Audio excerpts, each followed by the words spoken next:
engineering geology, because most of the times many questions do arises in from this topic in the exams. Okay, in your final exams you may have questions on the unconformities for 5 marks. For 10 marks even you may get a fault fold or anything like that, or even for 15 marks you may get elaborate question also. So be very careful and pay very kind attention to all these things. If you have got any questions you can clarify it at any point of time. Okay, so we shall continue our discussion today. So while we are continuing, so today we will continue on the aspect of the folds. Okay, so what do you mean by fold? See, fold, as I already told you, because of the compressional forces you can expect the fold to occur. Okay, because of the compressional forces you can expect a fold to occur. Okay,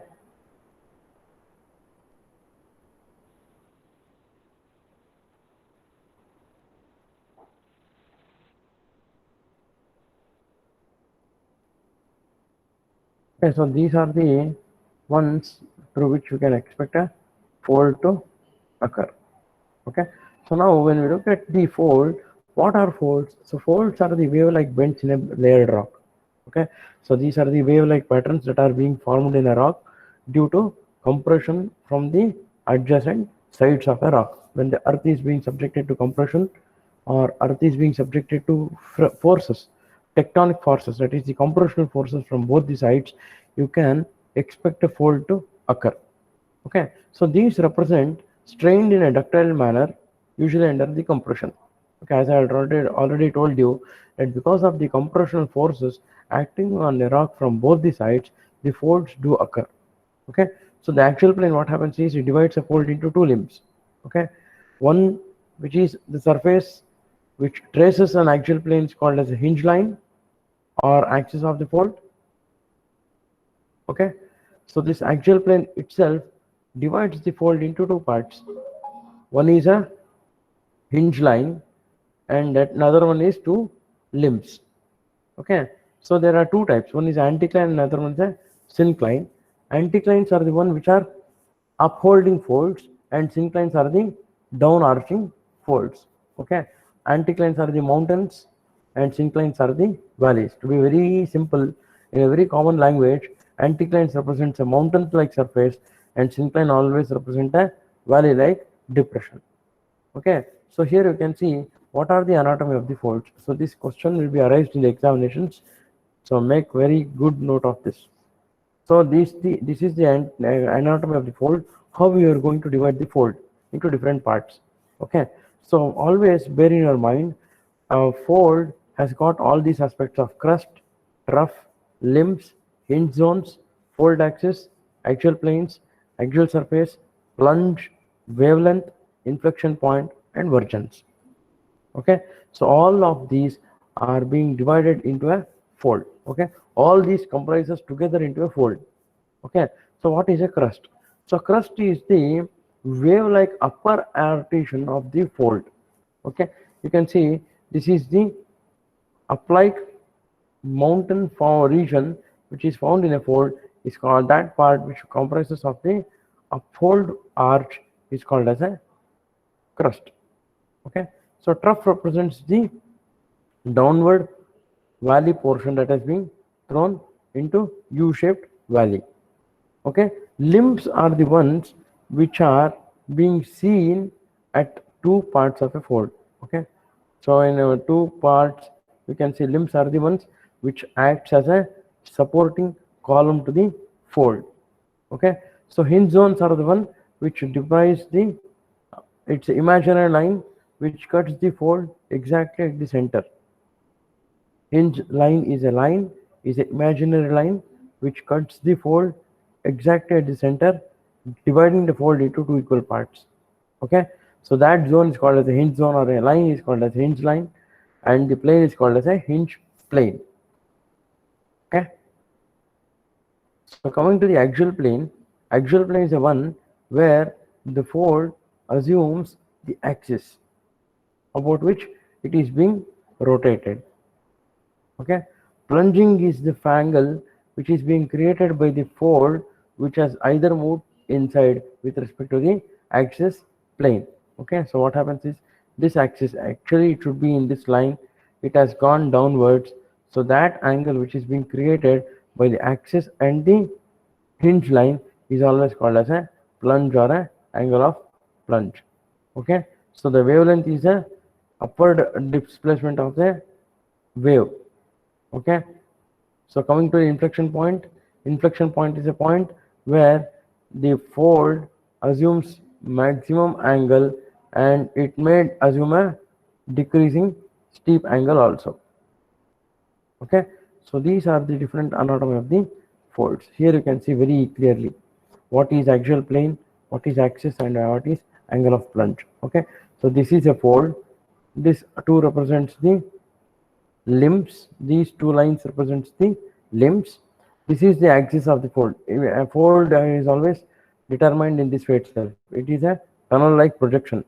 Okay, so that becomes the axis, but the in how much reality it has to be formed on the surface in order to be very flat. The 3D dimensional of the axis gives the axial plane. Okay, so now here what happens is the axis has moved down. The axis has moved down from its initial point.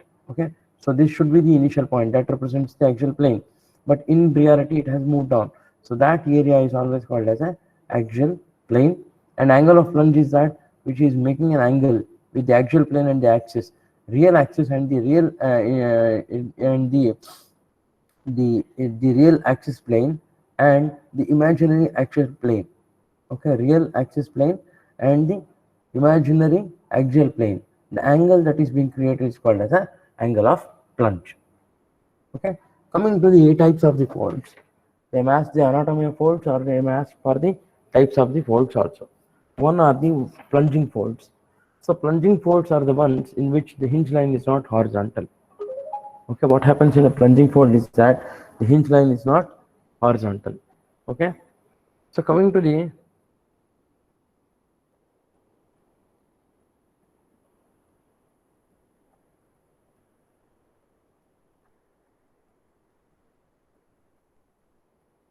open folds. So coming to the examples where the surfaces are being leveled by erosion, plunging folds form V or horseshoe shaped patterns of the exposed rock layers, that is the beds. Okay, so next are the open folds. So open folds are that they have limbs that dip gently. Okay, isoclinal folds have parallel limbs. Okay, overturn folds are the folds in which the limbs that dip in the same directions. Recumbent folds are the ones in which they are overturned to the point of being horizontal. Okay, so you can see these are the types of the folds. Symmetrical folds where the axial plane and the limbs makes an equal angle. Axial plane and the limbs makes an equal angle. Okay, asymmetrical folds are the ones where the axial plane is being different from the limbs. Okay, so the angle that is made is different. Here what happens is in symmetrical folds, the axial plane and the limbs make an equal angle. Okay, but in asymmetrical folds, the symmetry of the fold is in such a way that the axial plane, the angle made by the axial plane and the limbs are different. Okay, so coming to the isocline folds are the ones where they are almost upright. Isocline folds are the ones where the folds assume a almost upright position. Okay, so overturn folds are the ones where the axial planes are being turned more than 60 degrees.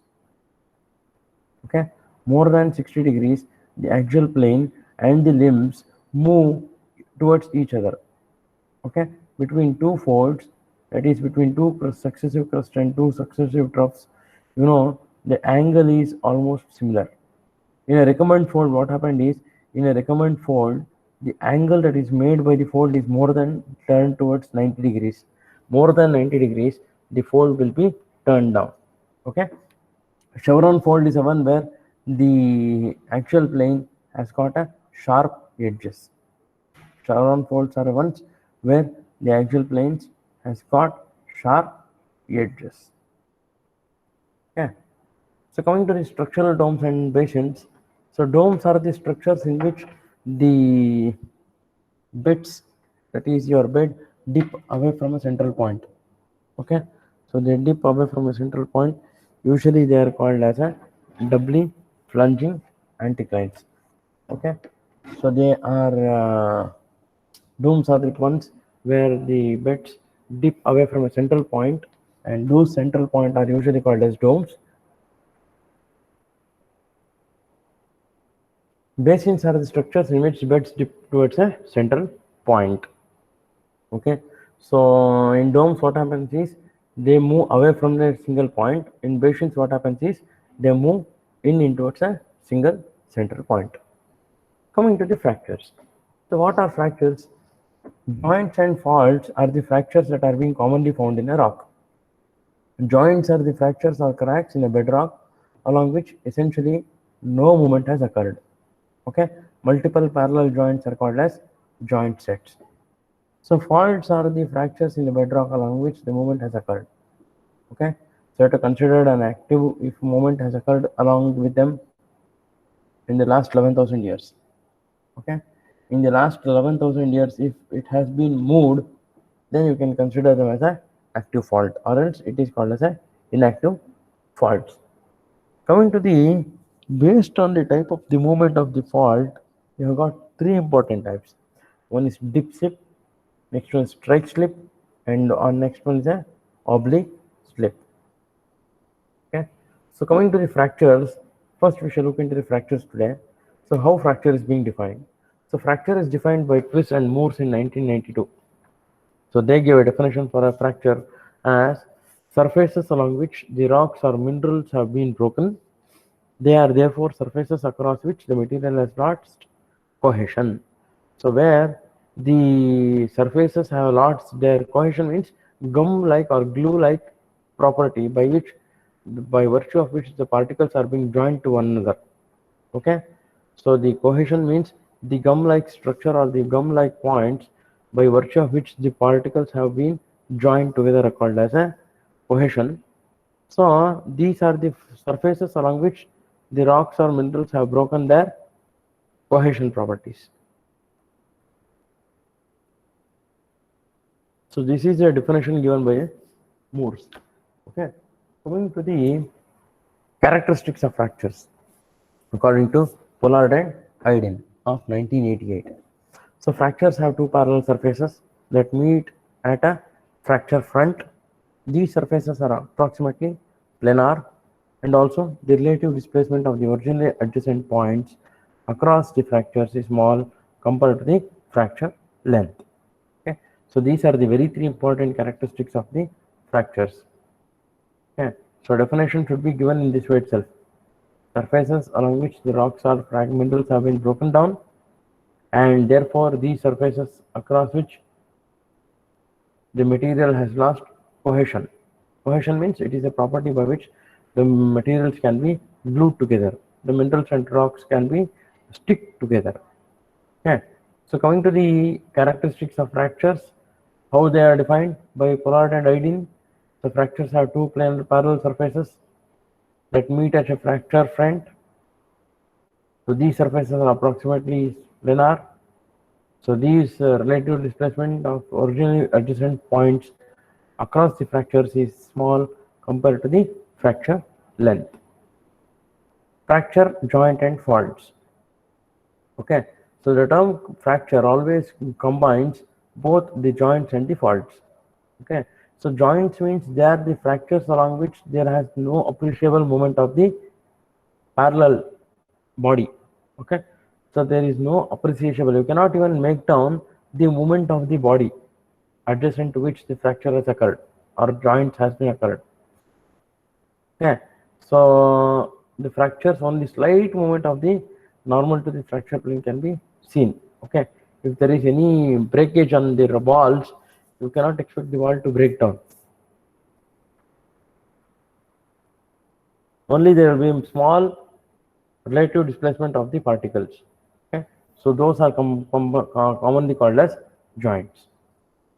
Coming to the types of fractures, there are three important fractures. One is extensional fractures, in which the fracture plane is oriented to either 1 or 2, and which is perpendicular to 3, that is x-axis, y-axis and z-axis. Okay, what happens in extensional fractures? The fracture plane is oriented parallel to the x-axis and y-axis, and it is perpendicular to z-axis. Three types of fractures that has been identified. Mode 1 fractures, which are called as joints. It is the extensional fractures which are formed by the opening with no displacement parallel to the fracture surface. Okay. Mode 2 and mode 3 are shear fractures, which are fractures which are associated with the faulting structures. So faulting may be either strike slip or it may be dip slip. Okay, so first mode is always corresponding to the fractures where there is no displacement. Okay, mode 2 and mode 3 are the shear fractures, which means to say by the action of the earth waves of the earth, there will be movement of the earthquake waves and the corresponding plates moves down apart, therefore which creates a huge amount of energy to be released, and those energy causes fractures. Okay, so coming to the types of joints. So there are two types of joints. One is systematic joint and another one is non-systematic joints. Systematic joints are the ones which have subparallel orientation and regular spacing. Okay, so joint sets are the ones where the joints that are share a similar orientation in the same area. Joint system is when two or more joint sets in a same area corresponds to joint system. Coming to the non-systematic joints, the joints that do not share a common orientation and those highly curved and irregular in fractures surfaces corresponds to the non-systematic joints. They occur in most areas but are not easily related to recognition stress. Coming to the types of fractures, there are two important ones. One is a plumose joint and another one is veins. So plumose points means plumose joints are the ones which have feathered texture on their surfaces. You can see a feather-like texture. Okay, when you break down a rock, you can find a feather-like texture being found on the rock, on the surface of the rock. Okay, so those feather-like projections of a rock usually corresponds to the plumose structure. Coming to the vein-like structure, veins are the ones, as you know, our body comprises of the veins. Similarly, the veins of the rocks usually carry some hot fluids within them. They are capable of transporting hot fluids or hot liquids through them. Okay, so those points where the movement of the hydrothermal fluids or the hot fluids takes place, deposition of secondary minerals takes place, usually corresponds to the veins like structure. Okay, you can see all these fractures are the veins wherein there is the secondary minerals or the hot fluids which can carry the minerals along with them in the dissolved state are being dispersed all throughout the rocks. Okay, so coming to the conjugate and the curved fractures, conjugate fractures are the ones which are paired fracture systems formed in the same time, which are produced by tension or striations or shears. Many of them intersect at acute angle, which will be bisected by the points. You can see, so these are the conjugate fractures. Okay, both of them are corresponding to an acute angle. Okay, curved fractures are the ones which occur frequently and may be caused by textural and compositional differences within a thick bedrock or a large rock masses. Okay, so with which I am going to conclude my topic today. If you have got any questions, you can ask me, or else I am going to continue my discussion next class. Drop in your attendances and we shall continue our discussion next class. Thank you.